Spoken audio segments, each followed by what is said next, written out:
Everyone, today I am going to discuss about the study about the what is the differentiation. What is differentiation? What is differentiation? Differentiation. What is differentiation? Hmm, it is an it is an it is an operation. It is an operation that allows us to find a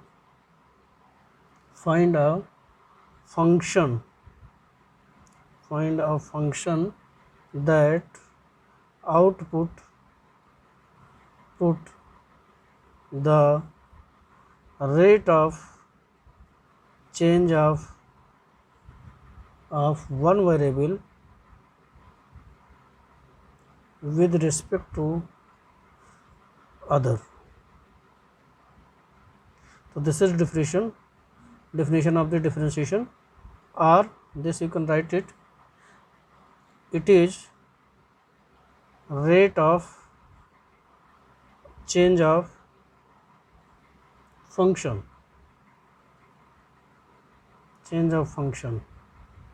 or this you can say it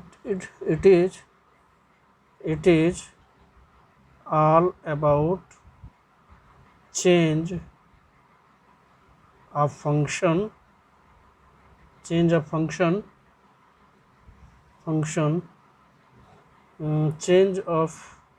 it is all about rate of change of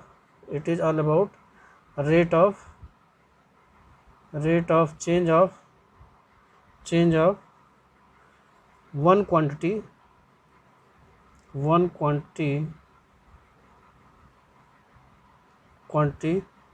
to other. So this is the definition, and this is definition, and this is the definition. This is the definition of the differentiation. Next point is why we need the differentiation and why. When we need the differentiation and why. When we need differentiation and why. We need the differentiation when rate of change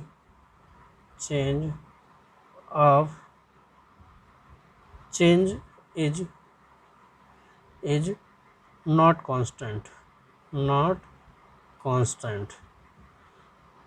to find instantaneous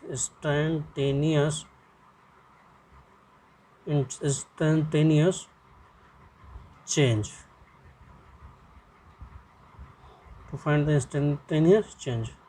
अब rate of change से क्या मतलब है कि एक example लेते हैं कि rate of change of constant, rate of change is constant,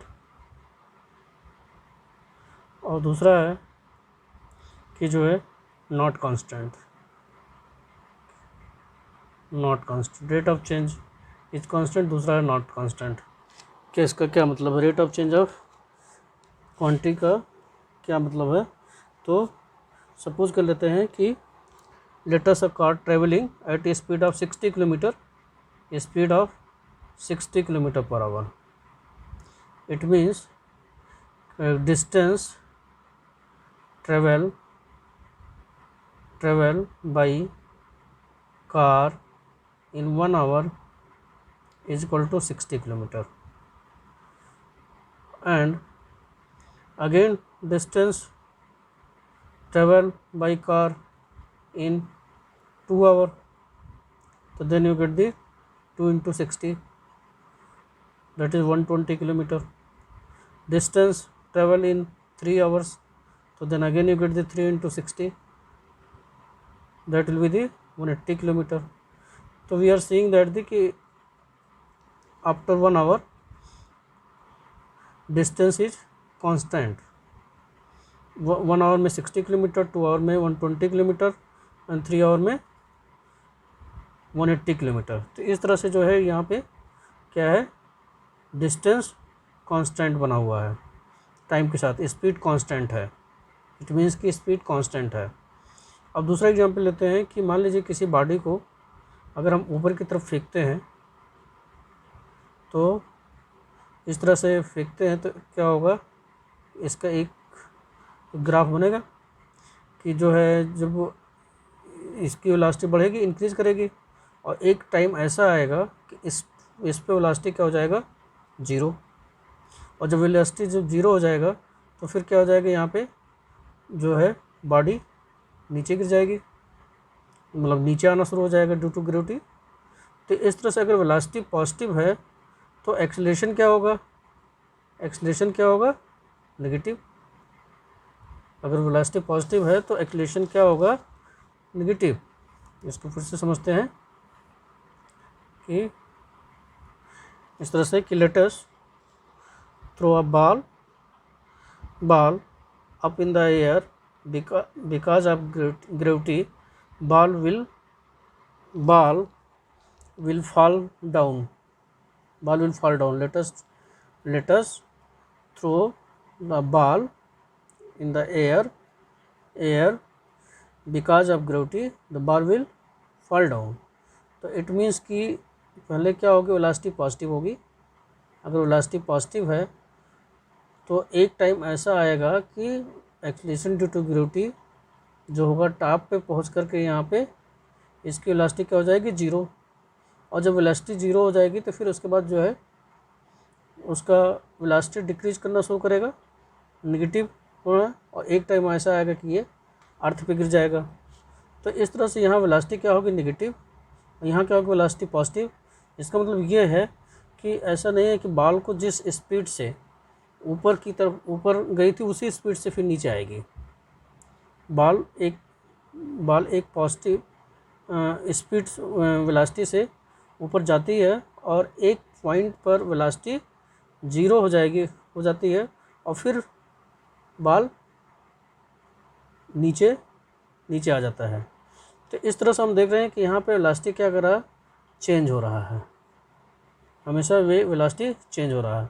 तो वेलोसिटी इज चेंजिंग.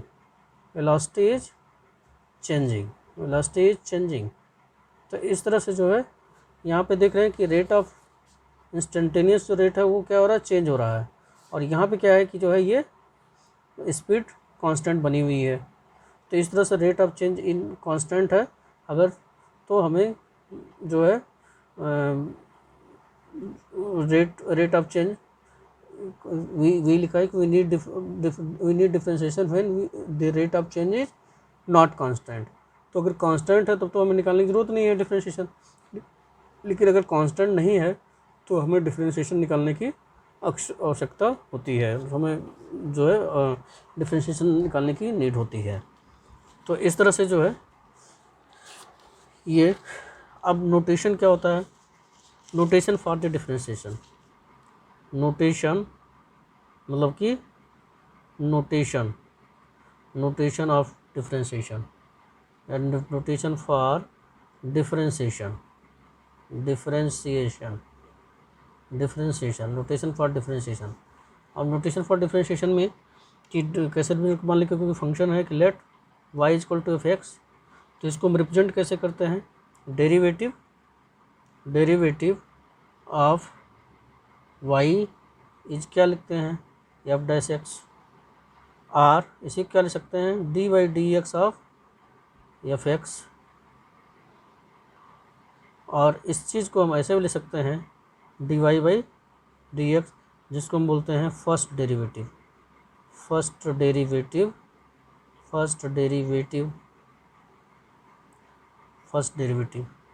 और अगर सेकंड डेरिवेटिव फाइंड करना है, सेकंड डेरिवेटिव तो कैसे रिप्रेजेंट करेंगे, second derivative, that is d2y upon dx square.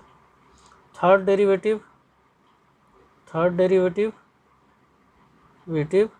that is d cube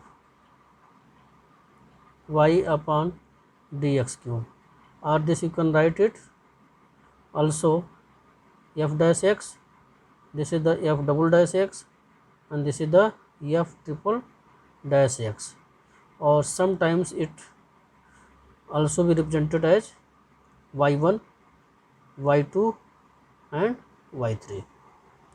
So this is the representation of the derivative. Next point है, next some important formula for the derivative. Some important formula for derivative. तो कुछ formula हम 11th में कर चुके हैं, उसी फार्मूले का यूज होगा. तो पहला फार्मूला क्या है, D by D x of, जिसको हम D by D x represent करते हैं, D by D x of constant. अगर कोई कांस्टेंट है तो इसका डिफरेंशियल कितना होगा, 0. कोई कांस्टेंट है तो इसका डिफरेंशियल 0. फिर नेक्स्ट आता है D by D x of X पे पावर n, क्या लिखते हैं, N X power n minus 1. N X power n minus 1 मतलब जितना पावर दिया है उस पावर को यहाँ लिखेंगे और फिर x पे पावर वो लिखेंगे, उससे 1 कम कर देंगे. तो D by D x of X power n is equal to N X power n minus 1. फिर आता है D by D x of log X base c. तो अगर ऐसा दिया है तो इसका डिफरेंशियल में क्या लिखते हैं, 1 upon x.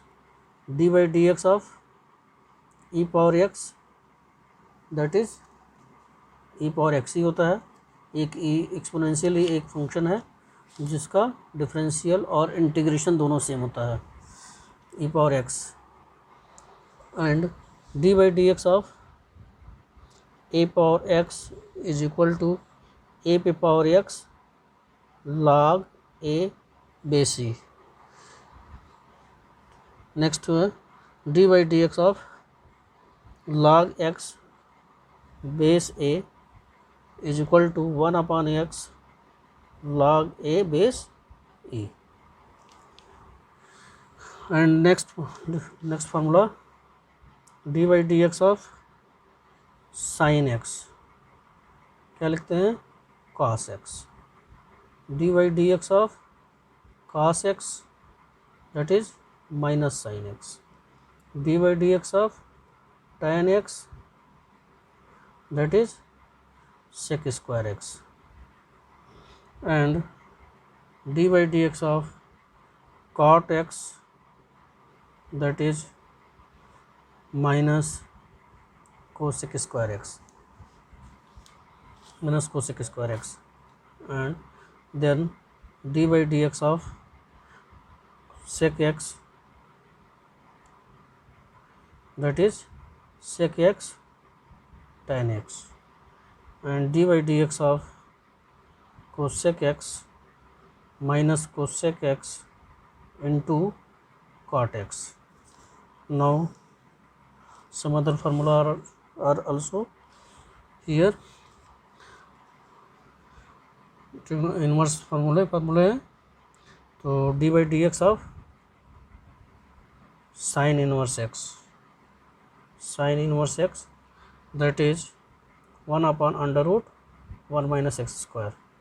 D by D x of cos inverse x, that is minus 1 upon under root 1 minus x square. D by D x of tan inverse x, that is 1 upon 1 plus x square. D by D x of cot inverse x minus 1 upon 1 plus x square. D by D x of sec inverse x, that is 1 upon x mod under root x square minus 1. D by D x of cosec inverse X, cosec inverse X, cosec inverse है -1/mod of X under root x² -1 and this is the trigonometric inverse के जो फार्मूले हैं differential के जो inverse के form में हैं इनके फार्मूले हैं। और फिर नेक्स्ट आता है product rule, division rule, product rule में d by D x of, अगर दो फंक्शन है u और v तो क्या लिखते हैं, फर्स्ट फंक्शन मतलब u हो गया D by D x of v plus v D by D x of u and division rule D by D x of, this is the product rule. Next है division rule, तो D by D x of u by v अगर लेके चलते हैं तो यानी कि v D by D x of u minus u D by D x of v upon v², क्योंकि ये जो है डिवीजन रूल हो गया। और वैसे ही कि अगर कोई D by D x of कोई कांस्टेंट है k ऑफ एफ एक्स है तो इसका डिफरेंशियल कितना होगा, इसको हम लिखेंगे k D by D x of F x, इसका डिफरेंशियल निकालेंगे। नेक्स्ट आता है चेन रूल,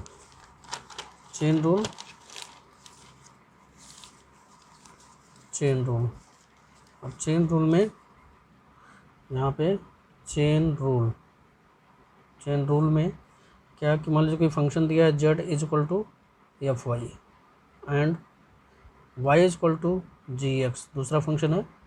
अगर हमें इसका चेन रूल फॉर्म चेंज करना है तो d z upon D x is equal to क्या लिखेंगे कि d z upon d y multiplied by d Y upon D x, तो this is the chain rule. Logarithmic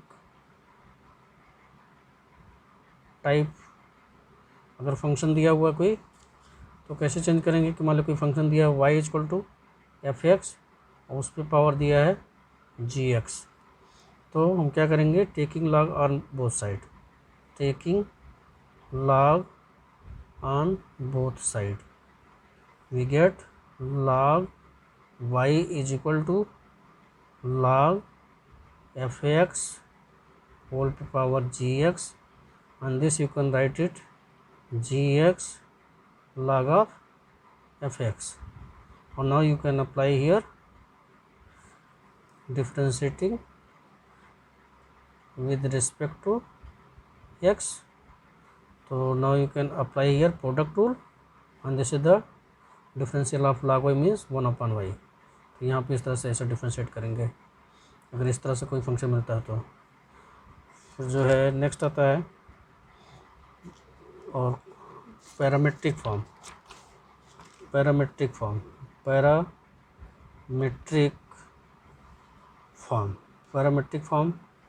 कहाँ लगाएंगे कि अगर कोई फंक्शन दिया है x इज इक्वल टू जो है जी टी, मतलब x एक फंक्शन है जो t का है एंड y जो दूसरा फंक्शन है ये भी आपका t का है, तो इस तरह से यहाँ अगर हमको फाइंड करना है पैरामेट्रिक फॉर्म में डिफ्रेंशिएट करना है तो क्या करेंगे, यहाँ निकालेंगे D X upon D T निकालेंगे और यहाँ निकालेंगे D Y upon D T निकालेंगे। तो D Y by D x is equal to क्या लिखेंगे, D Y by D T upon D X by D T. तो इस फार्मूले को यूज करके हम पैरामेट्रिक फॉर्म में जो दिया उनको डिफ्रेंशिएट कर सकते हैं। नेक्स्ट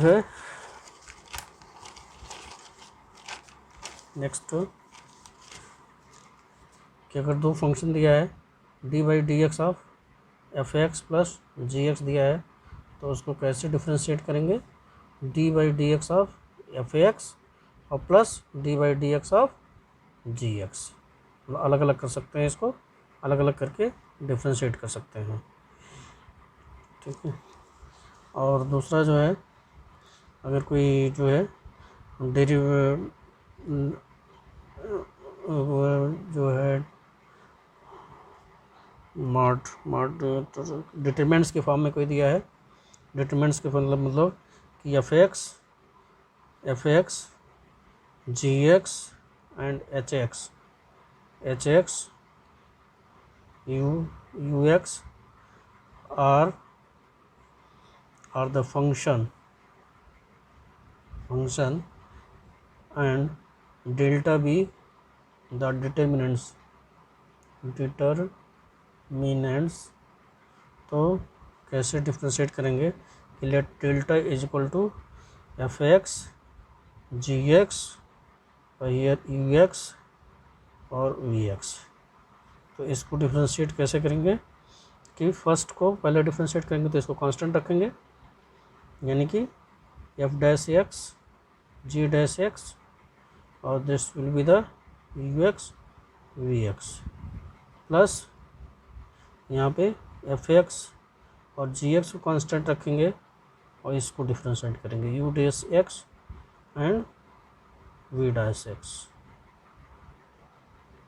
तो this is the differentiation of the determinants form and sum log rule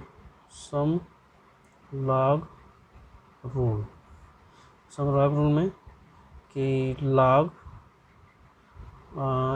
m into n base e दे रखा है, तो हम इसको क्या लिखेंगे log m base e plus log n base e. दूसरा है कि log m बाई n के फॉर्म में दे रखा है बेस ई, तो then you have to write here log m base e minus log n base e. And third is log m की पावर n, तो then you have to right the n log m base e. और फिर next है log e base e, that is 1। So these are the formula related to the differentiation which will be used in exercise 5.2।